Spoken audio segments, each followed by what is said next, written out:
You're in.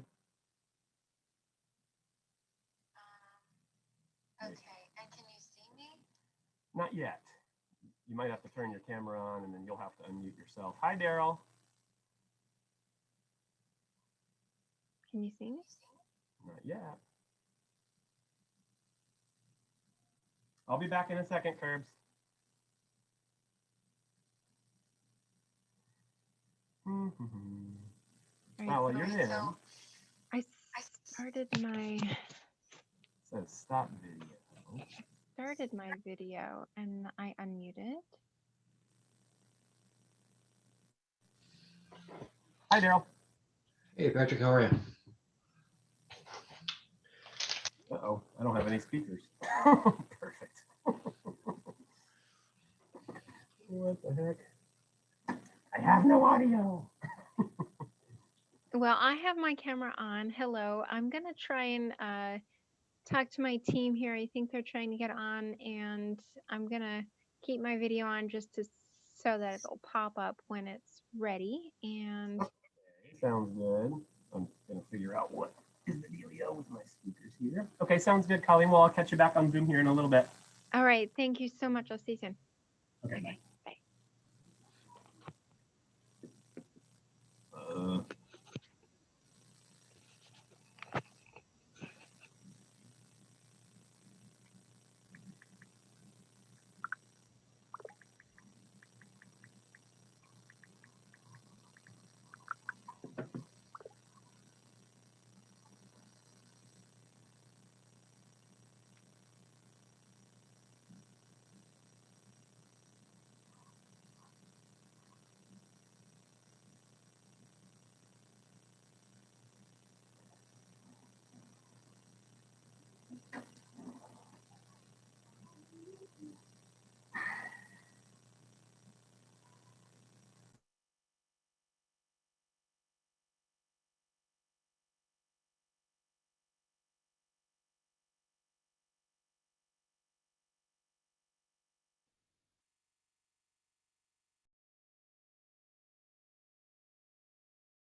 Hello, Jonathan. Hi, good evening, Patrick. I have no audio. I'm going to have to bail on this one.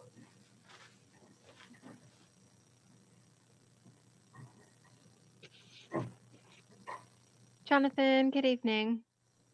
Good evening, Colleen. I don't know what's going on with my camera.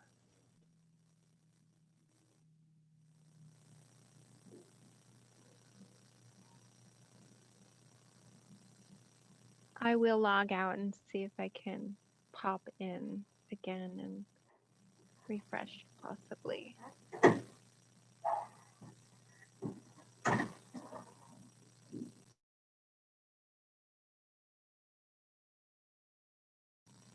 Bear with me, guys, if anybody's talking to me. I'm still solving an audio issue.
Welcome, folks, to anybody and everybody who's joined us so far, and thank you so much.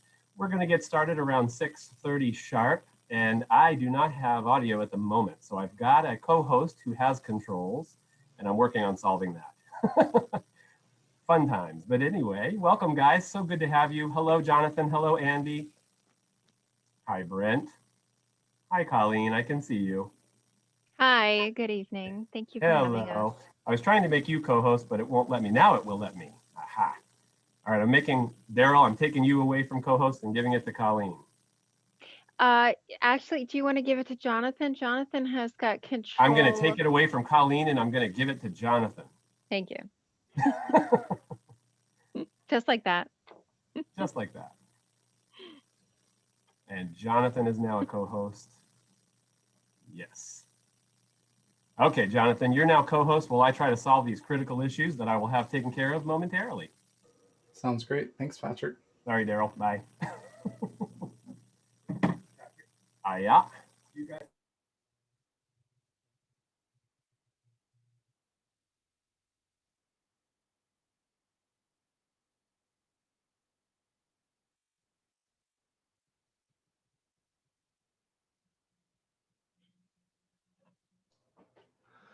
Nice Texan beard there, Jonathan.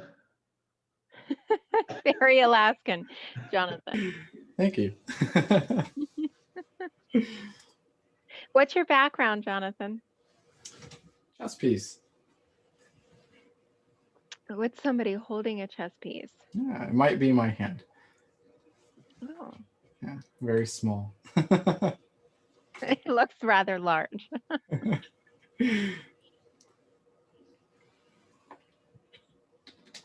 How are you doing this evening, Brent?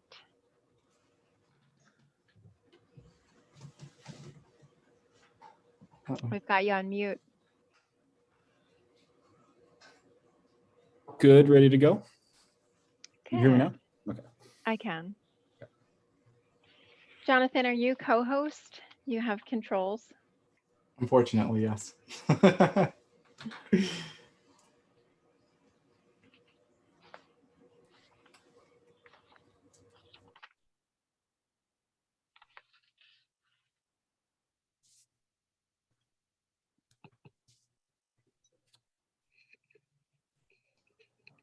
I can see that I have a couple minutes to grab a sandwich. Go for it. You have more than enough time. Good, it's all made. And it's Often folks will join us a lot later. We started really, really early because we have a lot of folks sometimes that want a little technical help. So I try to keep an eye on things while that's going on. I'll be right back. I made my own mustard the other day. It was fantastic. That's cool. So easy. That's really good. Mustard is easy to make, yeah. Sandwiches are relatively easy as well. I don't know. It's pretty tricky cutting triangles and, Do you cut off the edges? Oh yeah, they're like French fries, but they're bread crust. Eat those too. Oh, well, Jonathan, I'm going to ask you, do you remember this picture?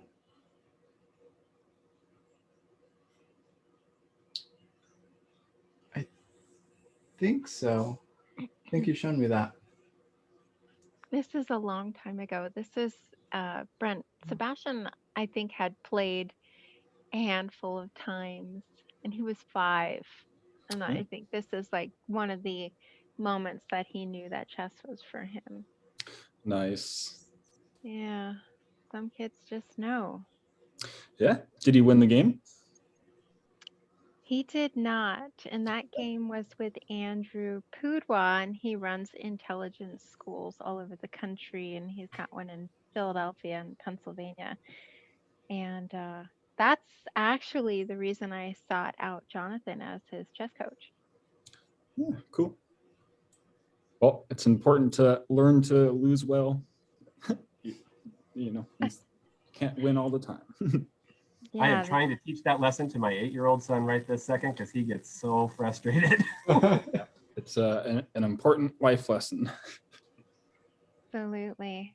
I've got the technical issues solved. Now I'm going to go solve the whining puppy issues next door, but I'm here hanging out. If anybody needs anything, I can hear you now. That's great.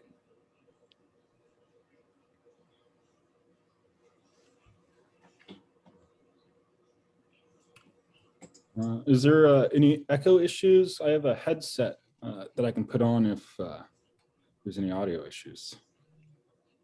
It's a good No, question. It didn't seem like it was echoing at all. Okay, cool. Yeah.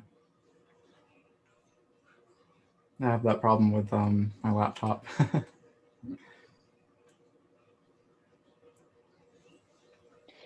I wonder if, let's see, it says iPad enter the waiting room. Am I giving permission to individuals to enter, or Jonathan, because you're co-host, you have control over that panel? Mm-hmm. Yep, looks like we both have it. Okay. Mm-hmm. I don't see why not.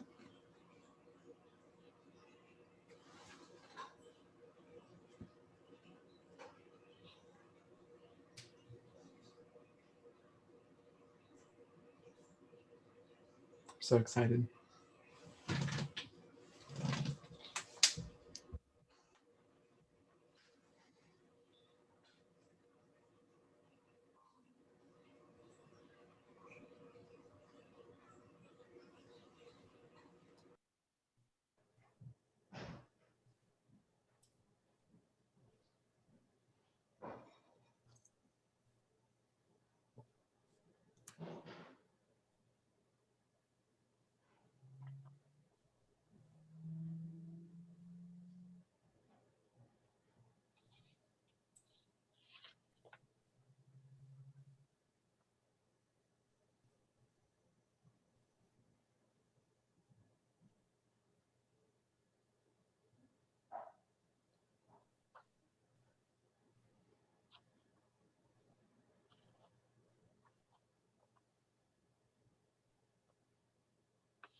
I'm gonna say ham and cheese.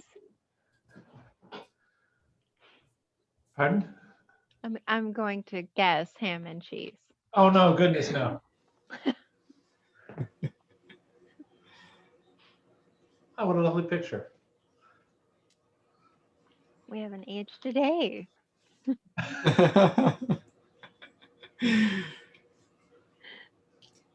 No, we haven't.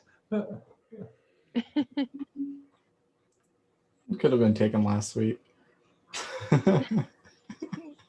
With the weather and those flowers in the background. Exactly. Light giveaway.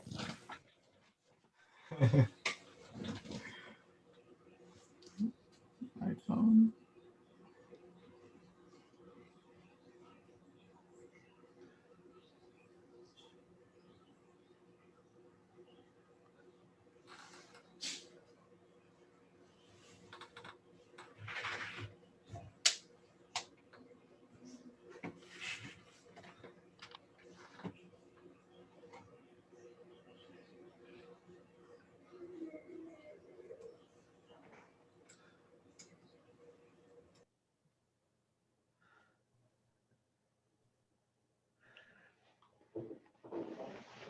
Should we expect a little ZZ Top? I mean, that's really just that one heck of a beer, Jonathan.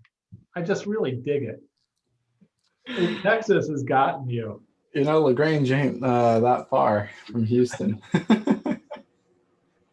It's right around the corner. Is it? Yeah. I think it's like an hour or so.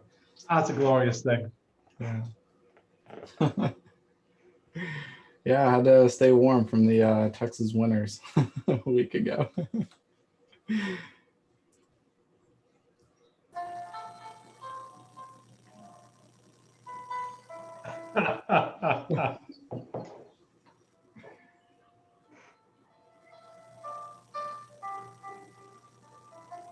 Andy and I used to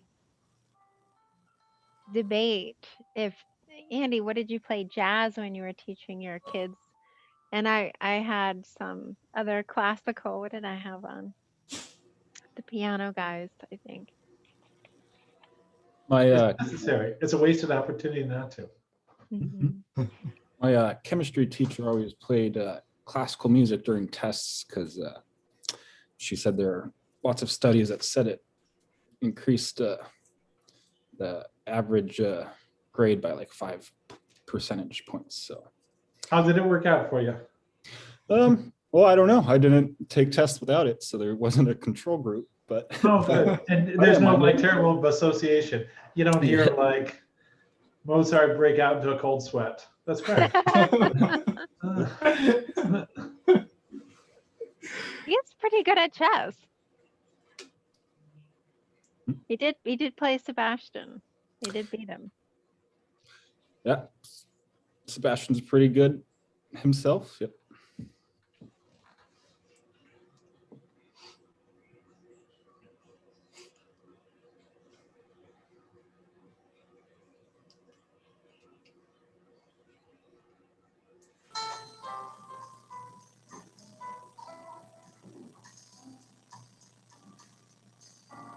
Oh.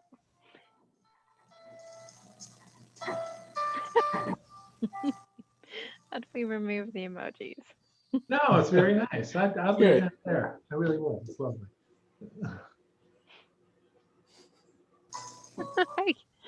You can't do Well, it. It's only going to get worse. It stays.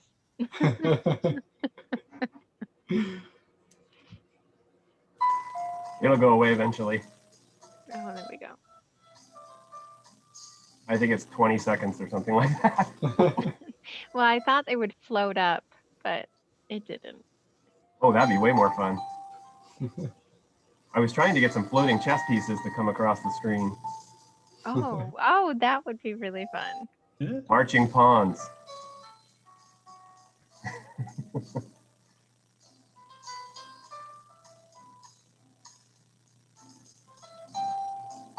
Let's see if I found the right background. There I am. Hey, I'm sitting in the middle of an art project. Welcome, welcome.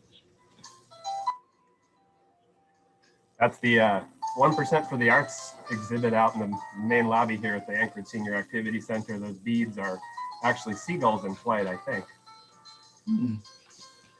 I look really little. I need to get closer.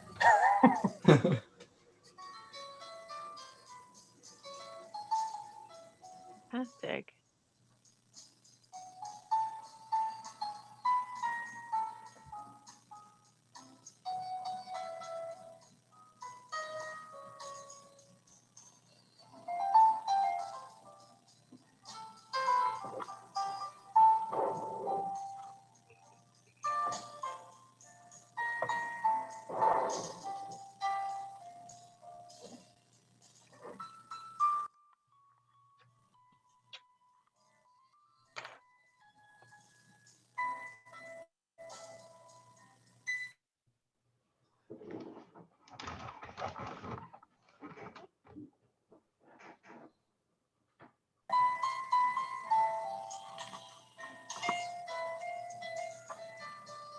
Who is playing music? It's like a nice night out. It is. I have candles burning, you just can't see them. I do too. We have quite the ambiance going over here in the senior center. Myself, my son, the ghosts, the puppy, and I.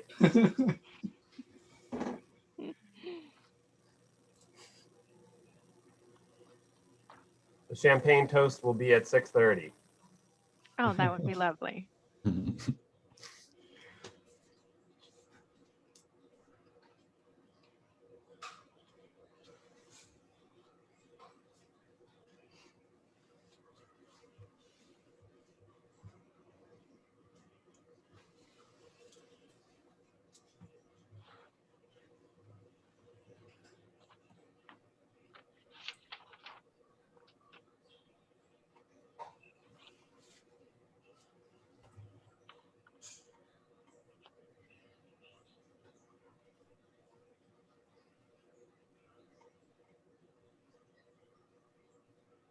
Folks, once again, thank you for joining us this evening. If you're in the waiting room, or not in the waiting room, sorry, if you're here waiting with us in the room, we again thank you for joining us on this beautiful Tuesday evening in March. We'll get started at 6:30 sharp. Just want to say hello to anybody out there sitting there in the audience, relaxing to the jazz.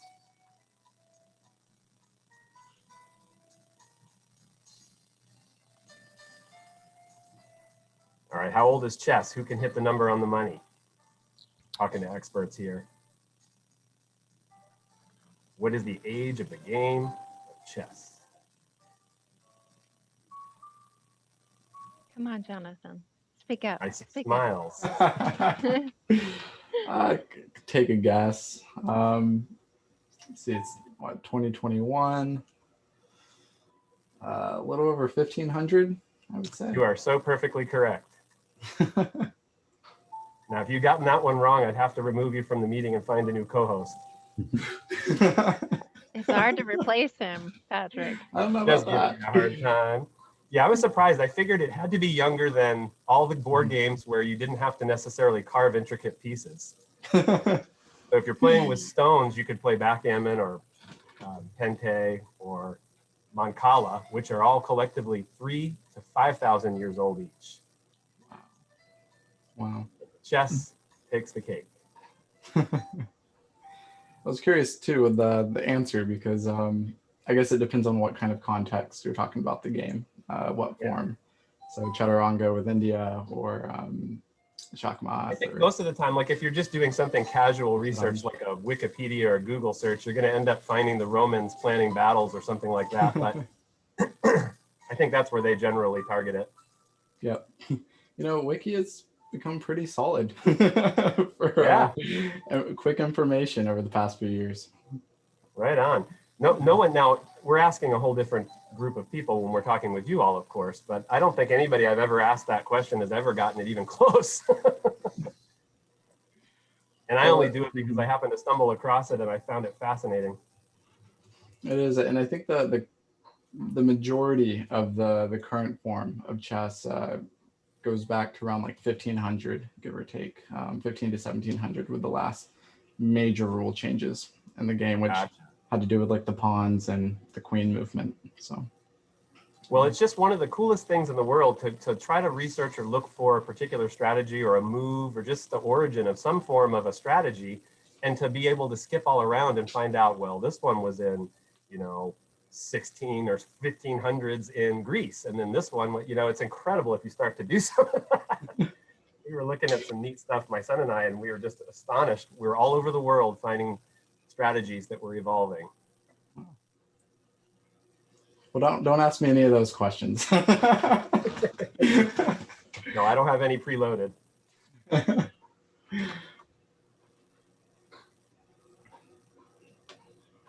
right, one more quick puppy check, and then we're going to launch here in a few minutes.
All right, folks. Good evening and welcome. I am Patrick Curtis, your host this evening, Wellness and Programs Director for Anchorage Senior Activity Center. We want to welcome you to AgeSmart Let's Talk for March. This is our forum for older adults on how to age well here in Alaska, hosted also and sponsored generously by AARP Alaska and OPAG as well, the publishers of Alaska Senior Voice. Thank you all for joining us. We have an exciting topic this evening. There have been prescient reasons for this topic of interest for some. For many, it's been a topic of interest for them for their lifetime. I would like to claim that, but I can't. I discovered chess later in life, and I love it very much. Well, without further ado, I'd like to turn this over to our panel this evening. We have Colleen Evanco, President of Alaska Chess, and along with her, we have Andy Haas and Jonathon Singler from Alaska Chess. And I'm going to turn it over without further ado to our wonderful presenters. Welcome and thank you for joining us this evening. Thank you, Patrick. My name is Colleen. I'm the president and treasurer of Alaska Chess. Thank you for the sponsors. And just we're thrilled to be talking about chess. We talk about it together all the time and in our communities and with our children and our friends and the people that we enjoy to be around. So I'm going to go ahead and let Andy introduce himself and then Jonathon as well. Oh, hi. I'm just Andy Haas. I'm down in Homer, where it's a lovely spot. And we've just increasingly played chess. And it's frankly because of Colleen, I think. She lived here, she got us going. And it's just a lot of fun. We have kids and people of all ages playing here. If you're in Homer, give us a shout. My name is Jonathon Singler. I'm a Doctor of Education student at Webster University in St. Louis. I'm very passionate for chess competition, coaching, and communities. And so tonight, I'm really excited to see Alaska Chess here getting to share what we're passionate about with y'all. I'm going to go ahead and have Brent introduce himself as well. Brent is new to Alaska Chess, the Alaska Chess Board. Brent, say hello. Hi, I'm Brent Weber, and as Colleen said, I've recently joined the Alaska Chess Board, and I'm a co-founder of the Denali Chess Club, and I'm excited to be here to share my passion with all of you about chess and the benefits therein. I'm going to go ahead and share the presentation. Thank you. Go ahead, Jonathon. All right. Can you see that, Colleen? I can see it. So this is Alaska Chess. We are a nonprofit organization. I would like to say a humble nonprofit organization, and we were started in Homer.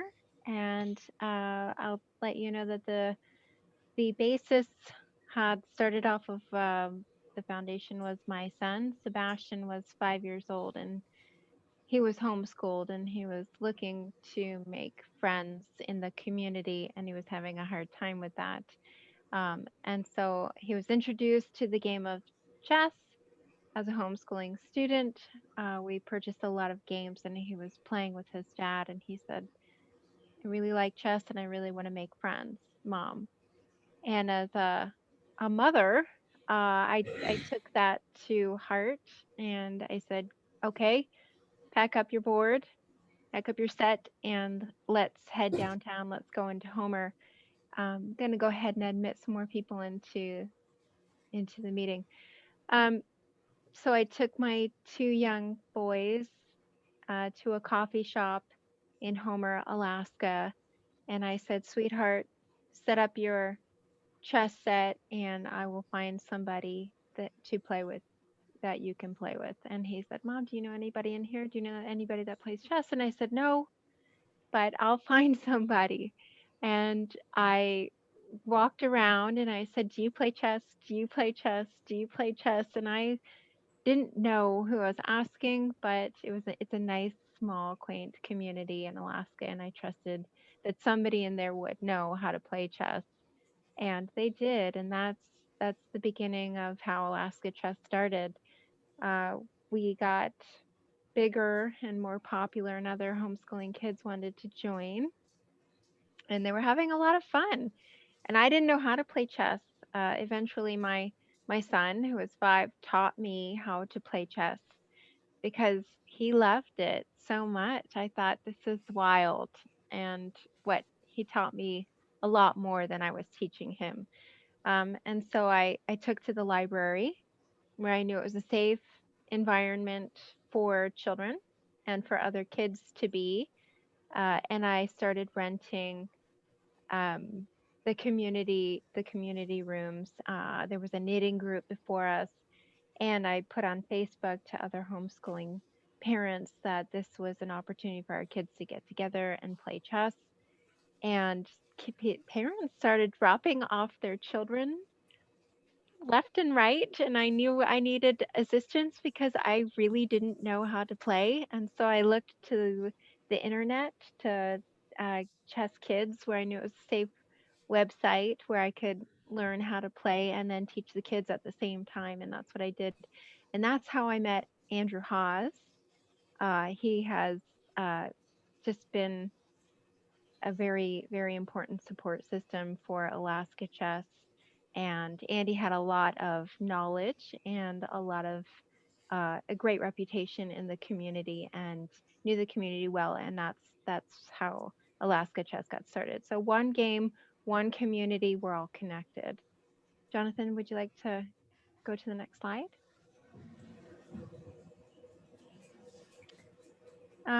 So Alaska Chess, nonprofit organization.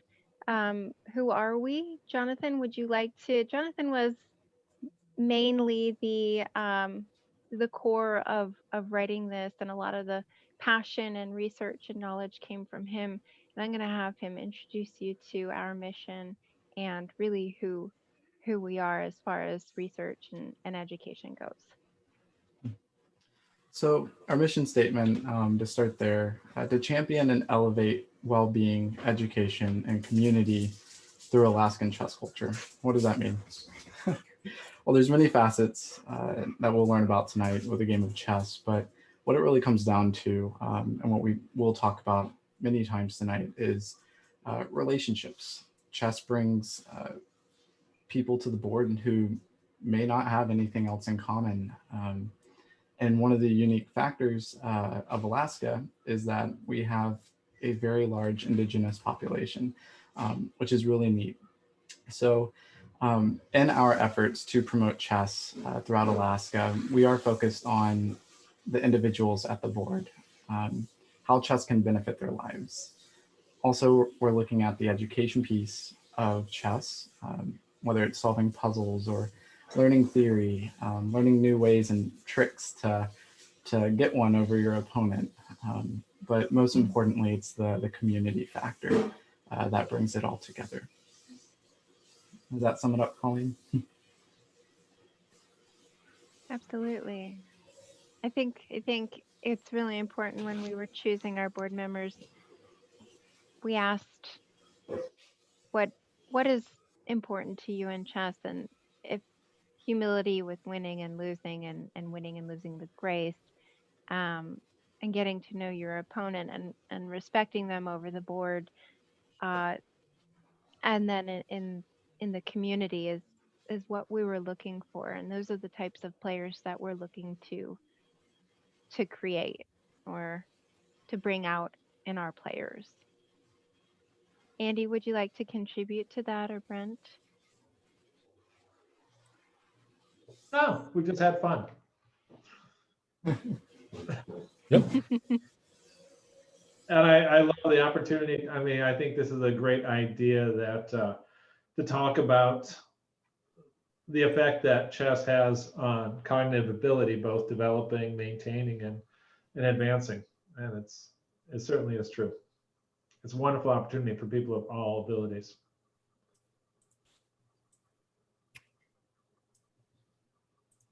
Yeah, I agree. And it's a wonderful game that will is impossible to master. So you can always learn something new every game, and it's a good way to bring the community together. And that's more important than ever nowadays.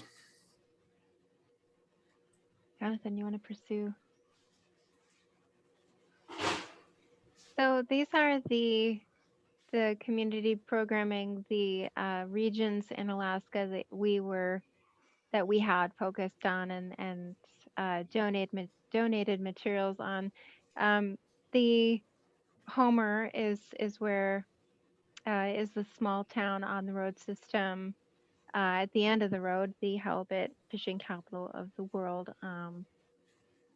Homer's just a really quaint, awesome little town, and the kids are awesome. And we had a really great time teaching. Uh, we did summer programs. We did started in the library, the after school, the summer programs, and then we went into the school. And this is a picture of Andy's chess club, Andy Haas, and there's the principal and the kids. And Andy is pursuing chess in Homer. I am currently in Juneau, trying to get chess in with the Tlingit and Haida Head Start. Unfortunately, we were held back with some budget cuts on education and then with COVID, but we are approaching the elementary school with Harborview, and to see if we can get that back up and going. Jonathan has got more experience in Anchorage. He had worked with charter school, native charter school. Jonathan, you can speak more to that. Andy, you can speak more to Homer. Kenai, this is a quaint little coffee shop. It's inside a bookstore that we had donated chess materials to, and these chess game is offered to the public. We've often purchased and donated chess materials that we are not super keeping track of. I can tell you that I always have a spare chess set, brand new chess set in my car.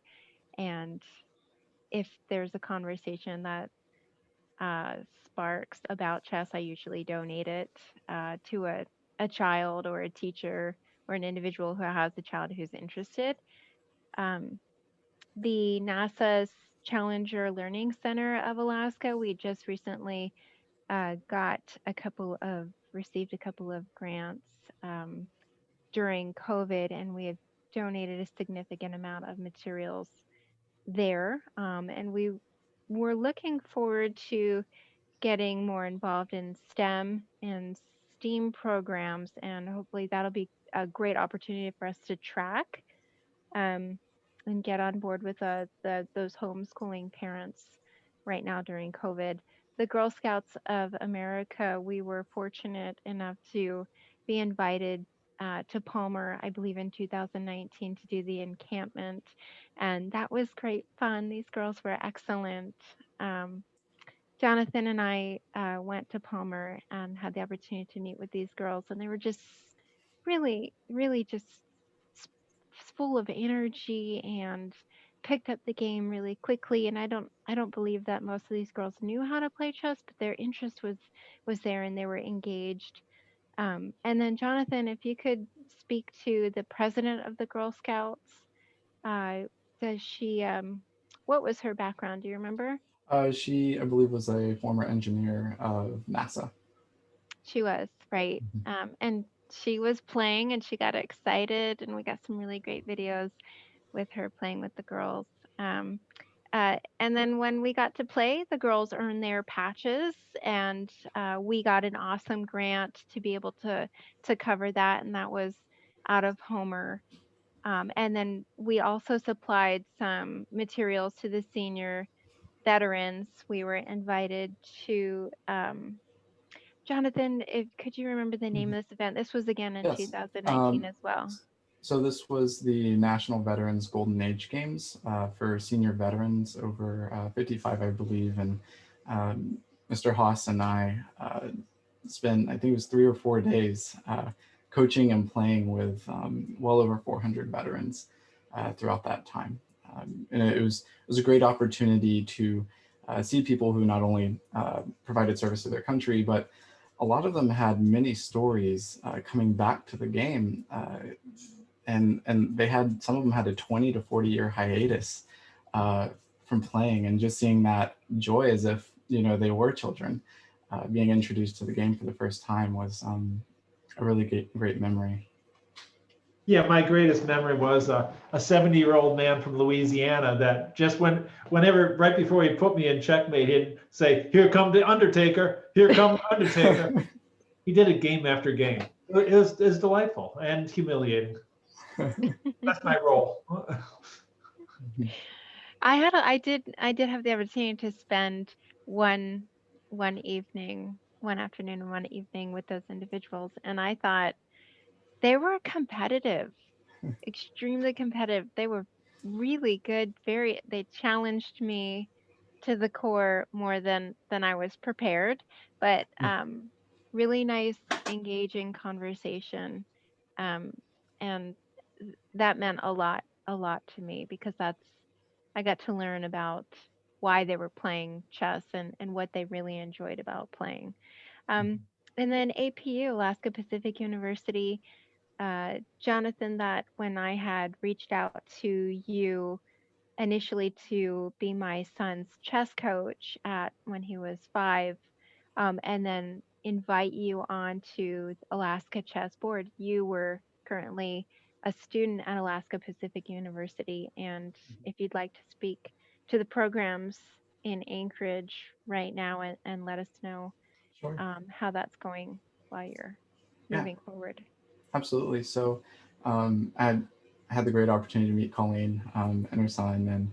And while I was in Anchorage for 4 years between 2016 and 2020, I was an undergrad and then grad student at Alaska Pacific University. I think all of us knew that chess existed in Alaska. It was just unsure how, you know, the one game, one community, how would we be able to bring the many different communities across the state together? And so my focus was on Anchorage at that time. I was coaching the university chess team there and working on some national initiatives. And while I was also there, I was student teaching at the Alaska Native Cultural Charter School. It's where I did my master's research on social and mental benefits of the game for children. And so that was sort of the angle that I was working through while Colleen and Andy were working through Homer and Juno. And then in that, we also had a few partnership events between APU and Alaska Chess. So that way the game was benefiting more than just college students in the area. Jonathan, do you want to go to the next slide? Yeah, absolutely. So this is the fun stuff, the research.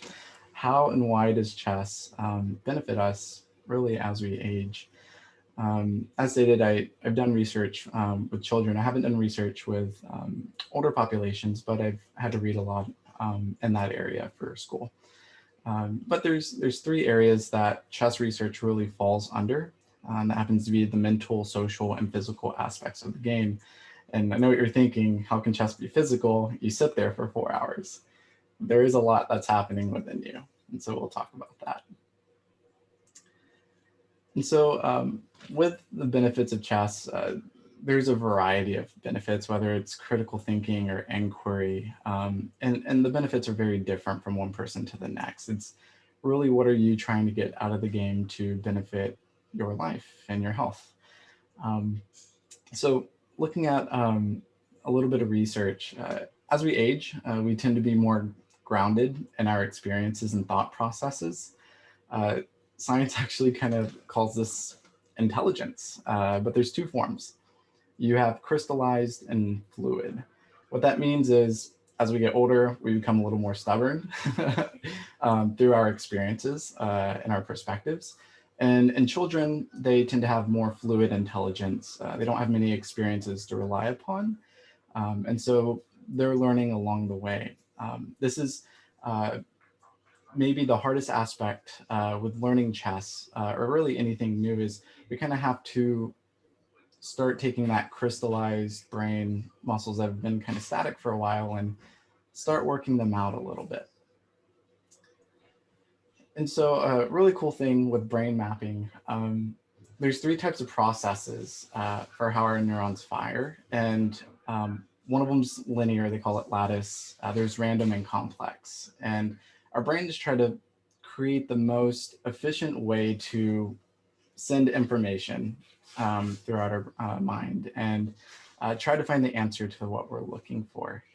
And this affects our general intelligence, but more importantly, how we're working out our brains and how those neurons are firing with that information greatly affects the prevention of cognitive disorders. One of them everybody knows of, which is Alzheimer's. And so in a review of early research in the 2000s, the 2010s data, dementia has seemed to decrease actually in US populations by 3%. And they've correlated this to education after the age of 60 and 65, as well as picking up mental stimulating games such as chess.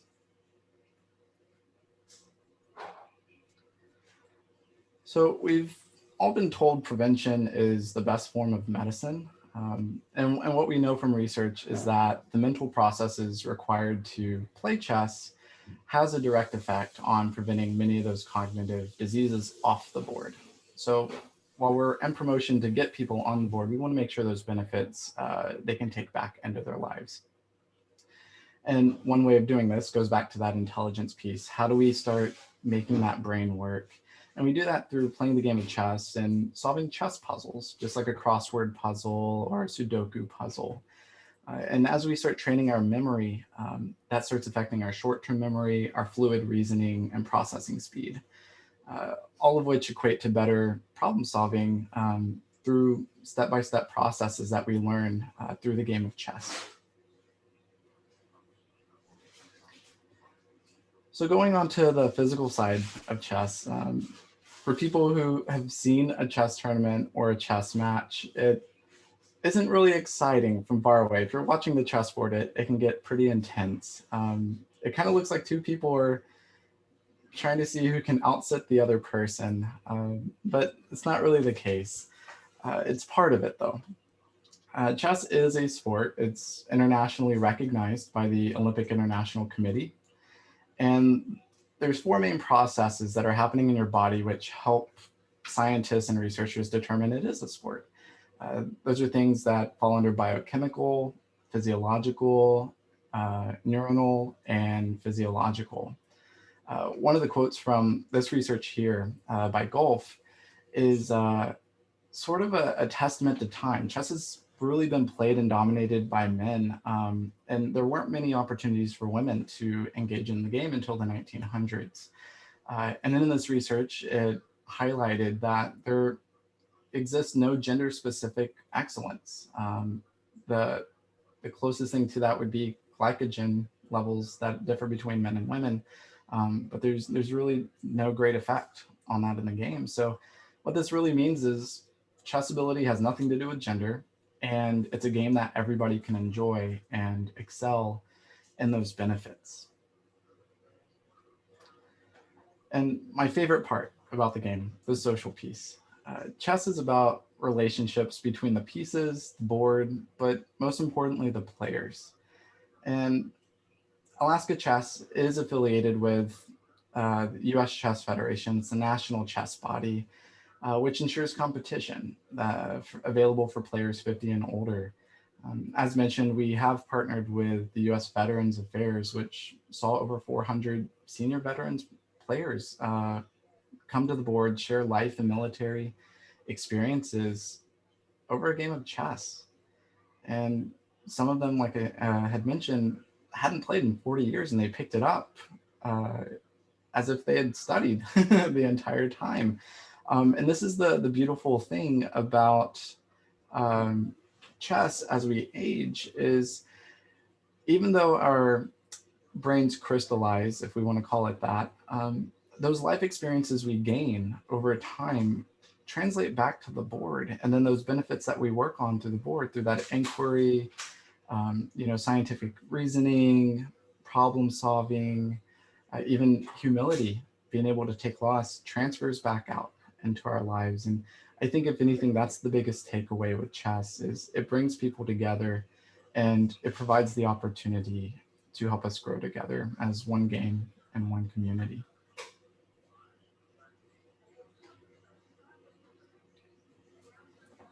So I'd like to open up for any questions that Patrick or any of the people here today have about chess or what we do. So if you have questions, you can type them into the chat down there. You can either type directly to me or to everybody, and then I can either read those questions out or I can call on you as we get there. So anybody with questions, feel free to go ahead and type those into the chat. I'll keep my eye on them.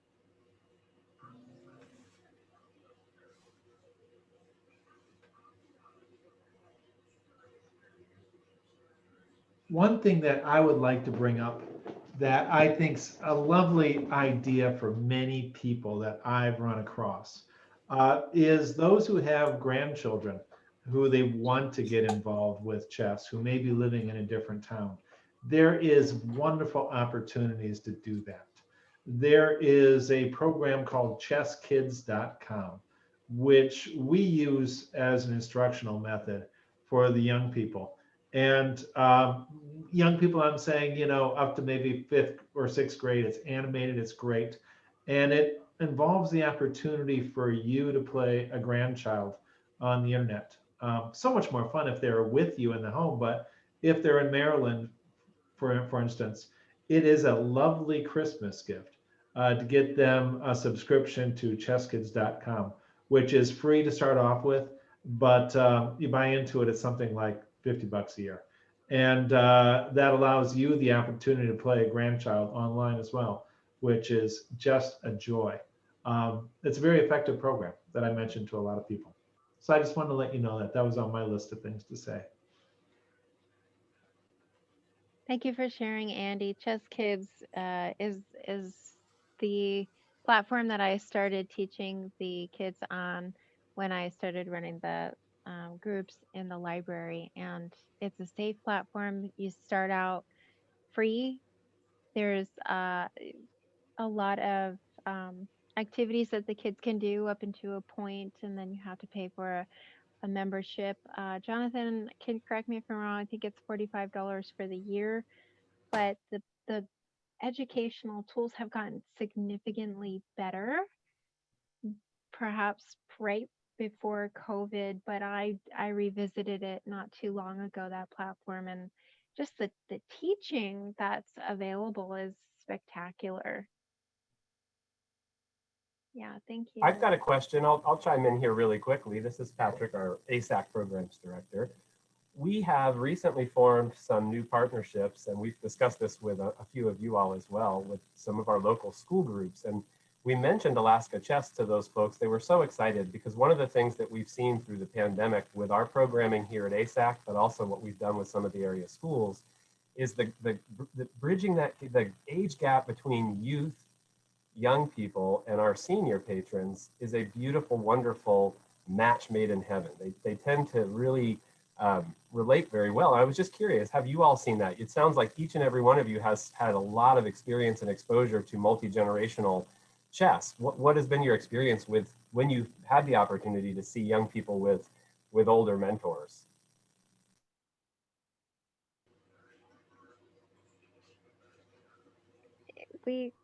I've spoken quite a bit about teaching kids. I've mainly worked with younger kids. I've worked and mentored with kids from 3 to probably 9, maybe 10 years old. But my relationships are solid with those kids. They remember me. They remember the game, and they have a really strong memory of the experience, that the bond that we've experienced over the chessboard. Jonathan, I know that you have a lot of experience with the kids in the native school, the charter school. Do you want to talk about that more? Absolutely. It's chess is I like to look at it as more of a shared language between people, as you're suggesting, Patrick. There is a very wide gap of age availability in this game, right? Just even with that photo there at the Veterans Games, um,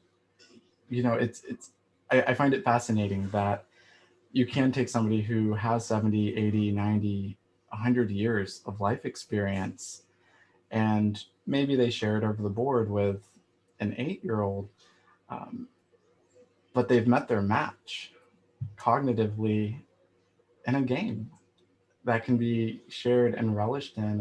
And Colleen, you had mentioned the native program I had conducted research at, and I like to say that chess transcends our demographics because for that shared language, but there's so much each of us brings to the board and value. And with those students specifically, they were able to bring their cultural piece to the game, to their community and their after school program. And it was very beautiful. And so I think the opportunity with age in the game of chess, it's very unparalleled. I don't think you would see an 8-year-old playing a 9-year-old in basketball, but they can both sit down at the chessboard and share very complex ideas. And I think that's a beautiful experience. Thank you for sharing that, Jonathan. Yeah, we did a little activity with a local elementary school this past winter during December, and we had third graders reading letters they wrote to seniors. But at the conclusion of each of the letters that the students read, they had a conversation with our seniors, and so they had a one-on-one conversation in front of the group. Chess came up twice in that engagement during that event because it was something that they had in common with the student and the senior that was talking. And the student was marveling at how on earth could this older person possibly know how to play chess. And the senior was kind of giggling, at the connection, but it was so neat. And it was chess. Chess was the reason that two of the students had a bond immediately with the folks they were speaking with. Wow.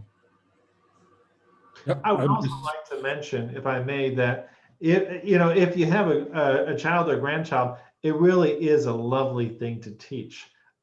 When we teach kids, when their parents or grandparents come in, we take them aside and say, okay, your kid's just learning.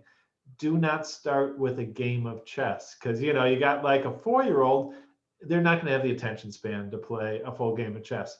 There's lots of exercises that one would start off with first. For instance, just having pawns to see who can advance to a queen first. And then maybe adding a rook. Each person gets a rook to add to it. And those are the beginning exercises that we play with our grandchildren, that recognizes that they may have, not the full attention span necessary for a long game, but makes it a lot of fun.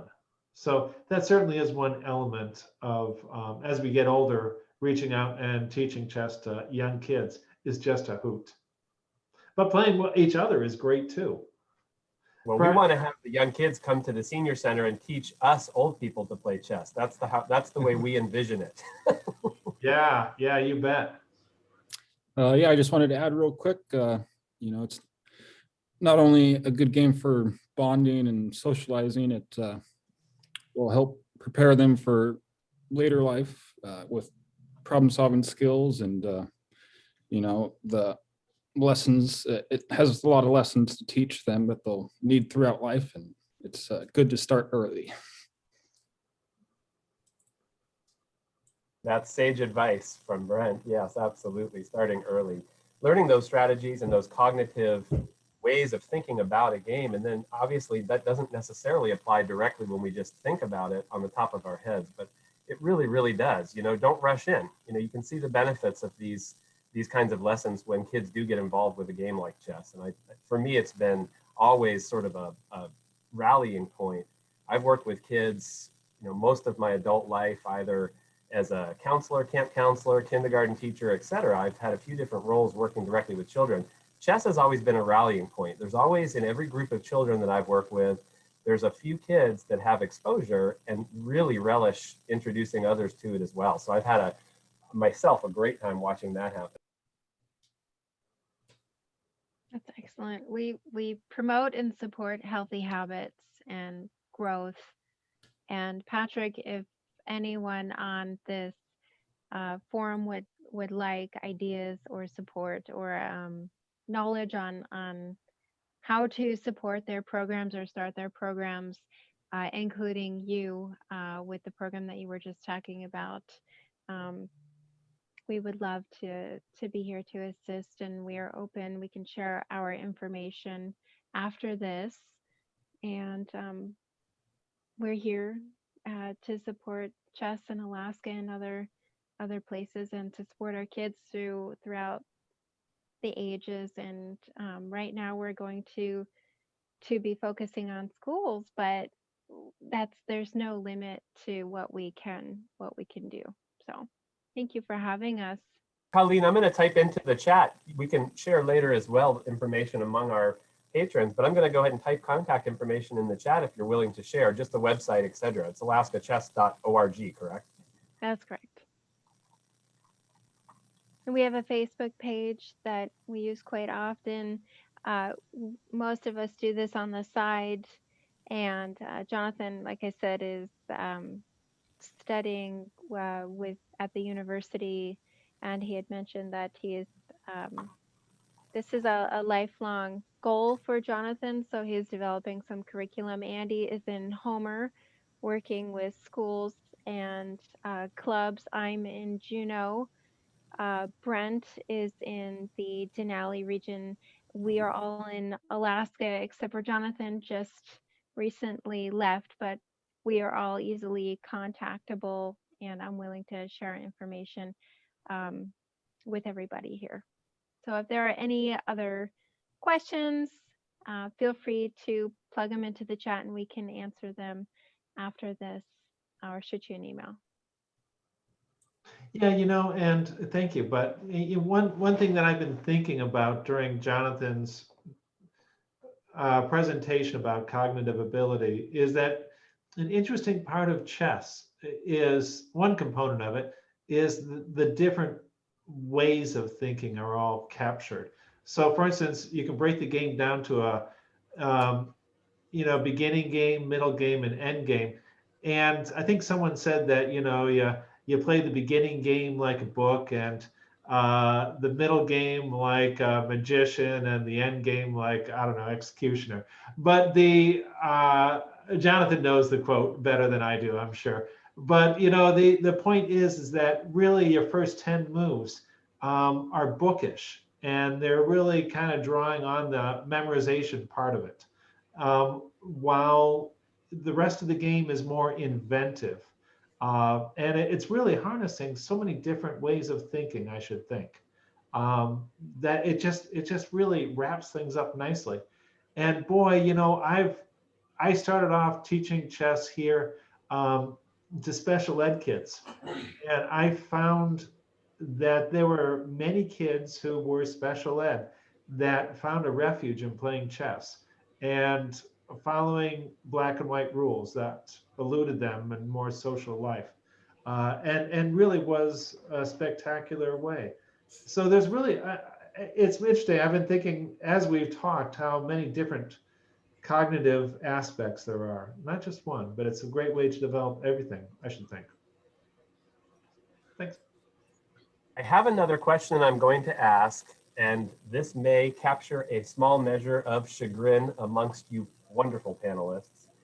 But could you also just share for a moment any sort of change, difference in interest, otherwise, or inquiries about chess since the 1d4, d5, 2c4 Netflix series? That's Queen. That was clever. I love it. I can just say real quick, I co-founded the Denali Chess Club, and the reason that happened was after the Queen's Gambit series came out, there was a lot of interest in chess. It revitalized it, and that allowed me to sort of capture the excitement and start a chess club for the community. And we're slowly growing. It's hard because of the coronavirus currently, but yep. Absolutely, Brent. For the US especially, and I'm sure elsewhere in the world, but the US hasn't had a chess boom really since Bobby Fischer in 1972. And for those who aren't familiar with the history, it was one of the first Americans to become world champion to really just outplay and outclass the Russian chess system. Russia provides a lot of great players and research in the field of chess. And in 1972, so many Americans became interested in chess. And so you're talking, gosh, 30, 40 years of chess just having a little bit of the effect from the boom, but sort of leveling out, and to finally see one aspect, which is a female representative of the chess world, which really only makes 10 to 15% of the world's chess population that competes, was, I think, really great. It was very progressive, and there's obviously benefits to a lot of people, nonprofits, chess coaches, chess schools, programs. Even with COVID impacting these things, everybody transitioned online, making sure that regardless of who you were, your age, your demographic, chess access was available to you. That's great. That's one of those nice side effects of anything that sort of is in the popular culture. It's nice when it has some, the side effect is greater interest in something that we may see as something maybe not so popular on the daily basis, but maybe over the course of a life. Well, thank you so much, all of you. We are so thrilled to have had Alaska Chess with us this evening. Is there anything else that you guys wanted to share with us before I'm going to run a little short poll, and then obviously encourage anybody with questions to type those into the chat.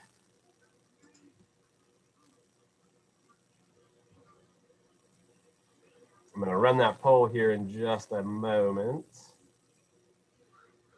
And folks out there in the audience, if you wouldn't mind, go ahead and just answer those questions. We certainly encourage you to do so. It's a little feedback for us that helps us with our programming, but there's also a question there at the end about chess. So you've got to, in order to see that question, you got to answer all the rest. I try to force my hand a little bit. So as people are taking the survey, I'd just like to say, to conclude, chess is great for all ages. It's full of metaphors that can apply to everyday life. Respect the weakest piece, the pawn. Sacrifices can lead to victory.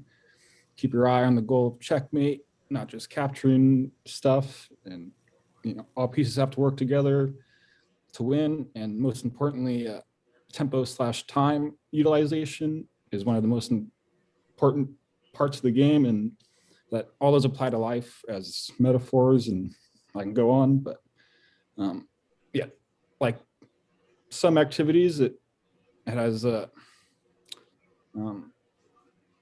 it's a way to teach life skills and bring people together, and most importantly, it's a fun game with positive side effects. The only downside I know of chess is you can kind of get obsessed with it.